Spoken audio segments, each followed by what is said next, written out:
Basic medical স্কুলের পক্ষ থেকে সবাইকে স্বাগতম। আজকে আমাদের টপিক হচ্ছে সেরোনেগেটিভ স্পন্ডাইলোআর্থ্রোপ্যাথিস।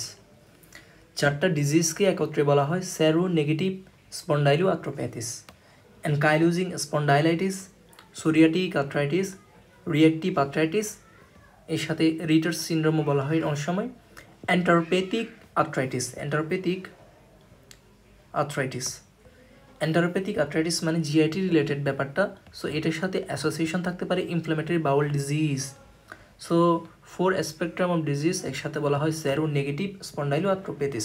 কেন সেরোনেগেটিভ বলা হয়? কারণ তাদের সেরামে রিমাটয়েড ফ্যাক্টর নেগেটিভ থাকবে।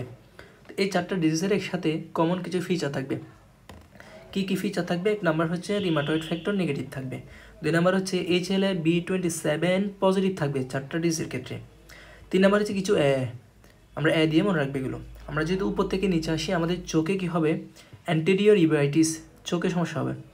এরপর হচ্ছে লাংয়ের যে অ্যাপেক্সে ফাইব্রোসিস হবে, এপিক্যাল ফাইব্রোসিস হবে। তাহলে এপিক্যাল যদি ফাইব্রোসিস হয়, এটা হচ্ছে রেস্ট্রিকটিভ লাং ডিজিজ। ফাইব্রোসিস একটা হচ্ছে রেস্ট্রিকটিভ লাং ডিজিজ। এরপর হচ্ছে অ্যাওর্টিক রিগার্জিটেশন হবে, যেটা আমাদের হার্টের সমস্যা।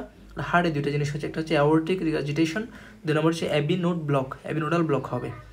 এরপরে পরবর্তীতে বিভিন্ন অর্গানে অ্যামাইলয়েড জমতে পারে, এটাকে বলা হয় অ্যামাইলয়েডোসিস। এবং লাস্ট হচ্ছে আমাদের পায়ে অ্যাকিলিস টেন্ডোনাইটিস হইতে পারে। তাহলে কি আছে আমাদের? Anterior uveitis, apical fibrosis, aortic regurgitation and AV nodal block, amyloidosis and Achilles tendonitis. Most important আরেকটা ফিচার আছে, সেটা হচ্ছে স্যাক্রোআইলাইটিস। আমাদের যে স্যাক্রোআইলিয়াক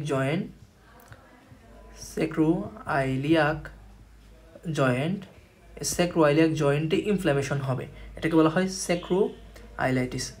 সো এই যে আমাদের এই চারটা স্পেকট্রাম, এগুলো আমরা বিস্তারিত পরবর্তীতে পড়বো। এটা ছিল ইন্ট্রো একটা পার্ট। সবাইকে ধন্যবাদ।